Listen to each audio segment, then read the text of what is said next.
maanta ay ku beegan tahay taariikhdu 3 bisha 3 2018 waxaa magaalada Bremen isugu yimid jaaliyadood oo ka socda magaalada Bielefeld, Münster, Kassel, Hannover, Bremen iyo magaalada Hagen. 8 jaaliyadood waxay isugu tashiga ayahooda iyaga oo markaasi doonaya in ay doortaan gudoomiyaha guud ee jaaliyadaha dhammaan dalka Jarmalka oo dhan. halkaas oo ay ku furteen aayadaha quraanka xafladda furitaankeedii. Bismillahir Rahmanir Rahim.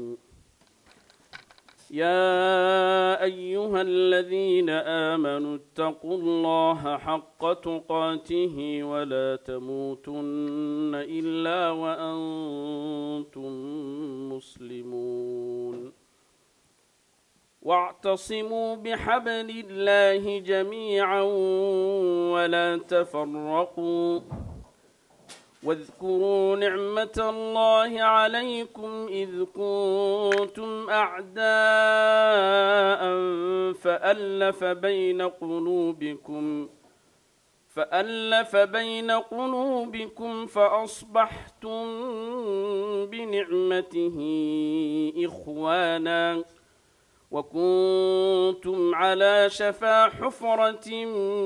من النار فأنقذكم منها كذلك يبين الله لكم آياته لعلكم تهتدون ولتكن منكم أمة يدعون إلى الخير ويأمرون بالمعروف وينهون عن المنكر وأولئك هم المفلحون ولا تكونوا كالذين تفرقوا واختلفوا من بعد ما جاءهم البينات وأولئك لهم عذاب عظيم صدق الله العظيم. halkaas oo ka hadlay ugaaska guud ee Soomaalida Germany ugaas Cabdiweli Ukun isagoo ku taagtaagsaday muhiimadda ay leedahay jaaliyadaha faa'iidooyinka iyo waxtarkooda.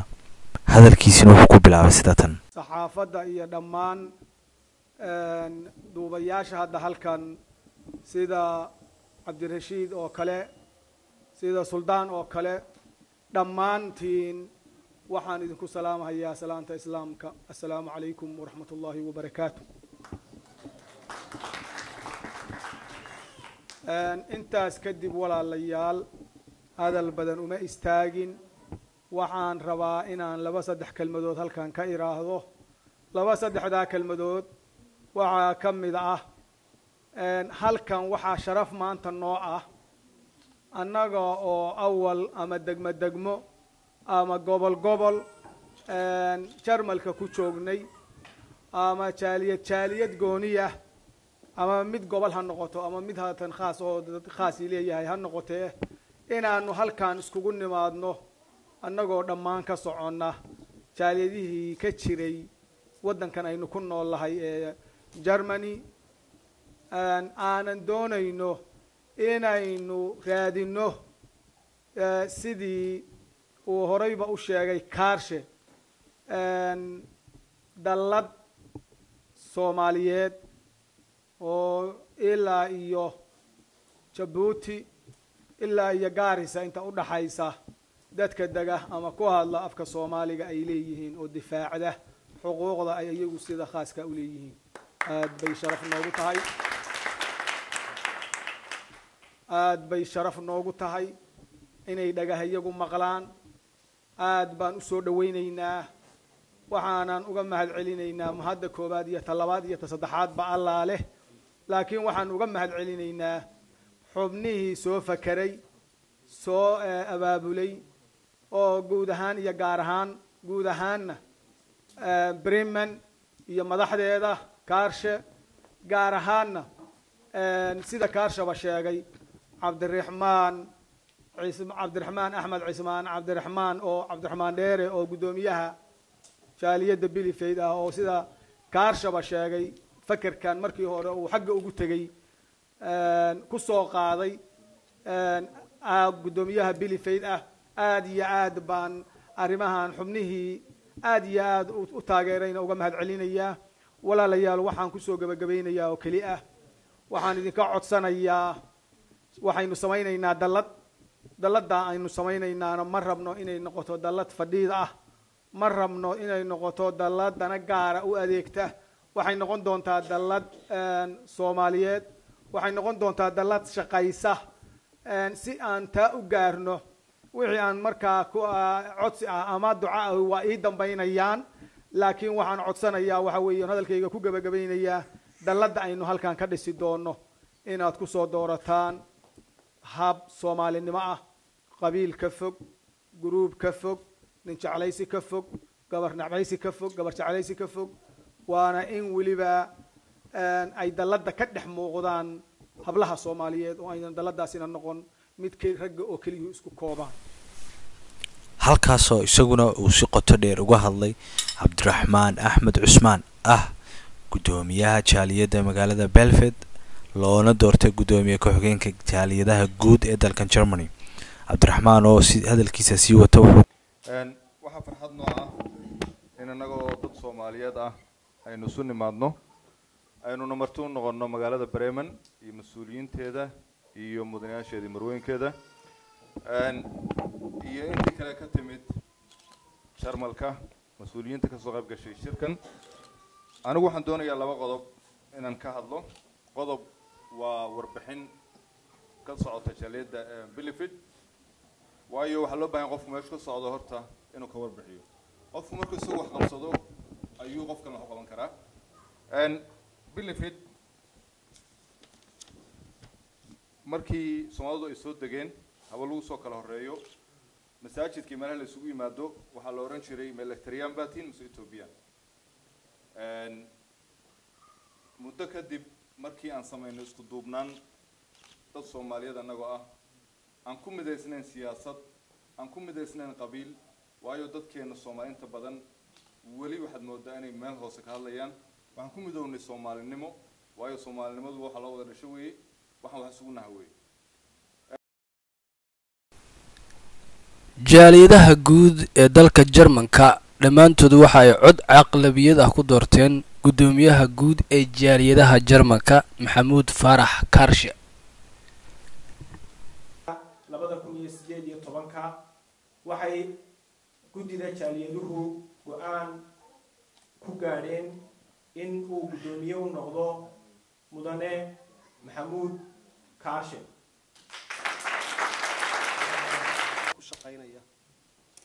on qabiil iyo meeshu ka soo jeedo aan u janjeerin ee dadku u wada sameyn yahay jaaliyadaas oo hadda bisha Maars maxkamadda ogolaatay waxaan rabaa laakiin wax qabadka iyadoo jaaliyad la ahayn ayaa wax la qabsan karaa hadda buugaan waxaan rabaa wax yar sawirka inaan idinka tuso waxa ku sawiran wiil Soomaaliyeed wiilkaas wuxuu degan yahay Bremen wuxuu ka mid yahay arbeidsgruubaha jaaliyadda say heliya kuma sawirna ilaa 70 baa kuma sawiran waxa idin muuqata inuu gacanta ka shaqeynayo meel laboora joogo waxa jirta in muddo sanadii marka hore inaan Soomaalida loo ogolayn markii isdiibaan inay iskuul booqdaan ama luqadda Jarmalka bartaan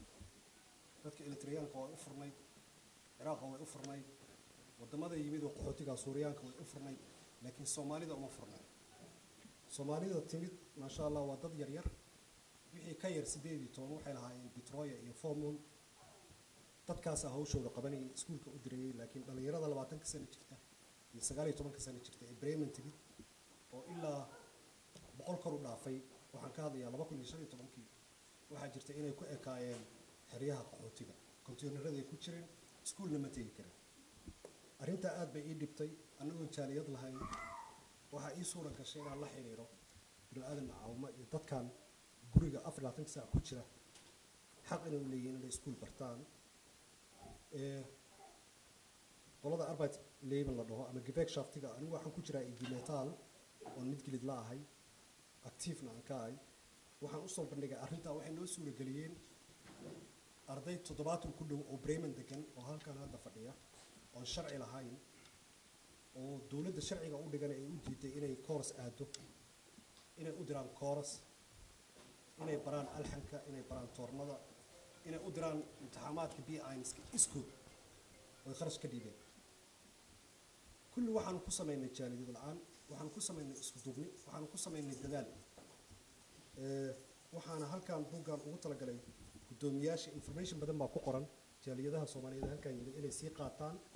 waayo haddii la xiriiraan instituutyada halkan ku qoran anfacaad badan bay ka helayaan oo ay ku caawinayaan marka ma raba inaan kusii dheeraado ragga halkan ku wada sawiran qaarkood waa joogaan waxay ku qaateen imtixaanka B1-ska lacagtaa laga dhiibay tigidhka baa laga dhiibay 6 bilood bay alxanka iyo birta sida looga shaqeeyo ama alwaaxa ay ku baranayeen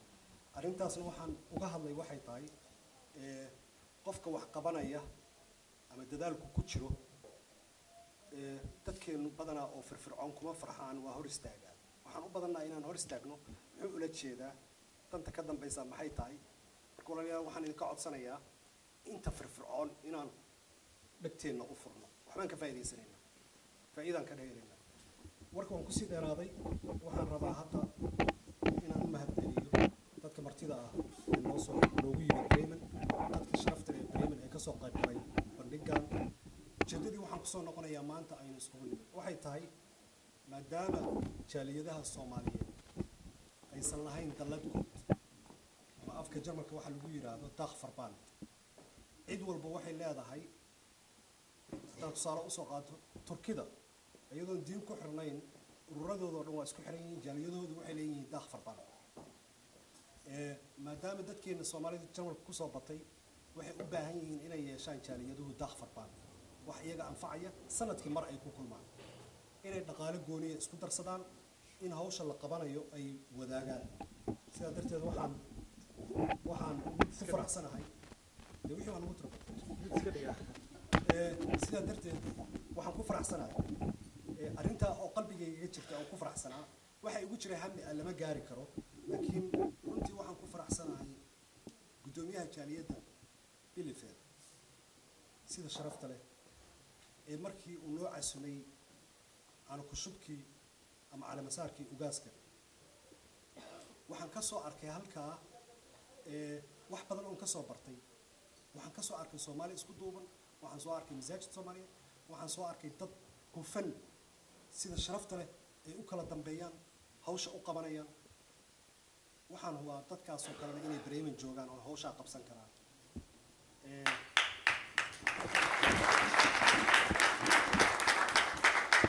waxaa jirta saas oo ay tahay walaalaha jaaliyaasha sida Kassel oo kale ama Bielefeld waa naga waay aragsan yihiin waa naga firfircoon yihiin waxaan rabnaa inaan anagu arday wax ka baranaysa inaan noqono inayna baraan sida hawsha u socoto sida aan qabsan karno sida aan iskula shaqaysan karno waan ku faraxsanahay codkayga weeye Bielefeld waan ka faa'iideysanaynaa aad baan kuugu mahadcelinayaa Cabdiraxmaan tan labaad aan rabaa inaan ku soo noqdo waxay tahay Bielefeld xiriir baa naga dhaxayn jiray xagga sportiga ah waxaa jirta ciyaartooy aan Bremen waxaa ka jira ilaa 2004 magaaladan Bremen waxaa ka dhaca footballka African Cup baa la dhahaa 16 wadan baa ka soo qayb gala waxaa ka soo qayb gala burgomeisterka magaalada Bremen waxaa ka soo qayb gala presidenta Maya ee booliska waxaa ka soo qayb gala inaan senatorka Bremen waxay noqotay in Hanover Hamburg meel walba looga yimaado ilaa 5,000 qof baa daawada finaal sidaa darteed 2004 waxaan xasuustaa waa tagi jiray iyo shantii calamada Afrikaanka oo dhan baa meesha loolanaya Nigeria Gambia Senegal kulli Ghana isma oran calan Soomaaliya halka maalin loolan doona macna ama Soomaali baa iman doonta laakiin ma sha Allah rag dhalinyaro oo football ah ayaa yimid wadankan Jarmalka gaar ahaan Bremen 2014 waxaan codsaday in team Soomaaliyeed aan leeyahay inaan ka qayb galo waxa la yiri waa soo daaday codsiga waxa la dhiibtaa sanad ka hor si walbaan isku dayay qoro walbaan fuulay waa la iga diiday laakiin sanadka dambaan isdiyaarinay muddo 2 sano hadda waxaan ka qayb galnaa hadii ay ku rayay African Cup-ka wali title maanu qaadan laakiin dad la yaqaanaan oo noqonay afrikaanka dhalinyaradu markay u tagto itibaar ka jaranaysa waxaa la dhahaa tiimka Soomaaliya miyaa ku jira awalna cidina ma garanaysa marka dadaalku nuguma yara Bremen inaan ku sii kordhinaa rabnaa haddana waxaan ku wareejiyo guntii iyo gabagabadii waxaa loo doortay guddoomiyaha guud ee jaaliyadaha dalka Jarmalka ka dhisan Maxamuud Farax Kaarshe halkani waa Sultan Media Bro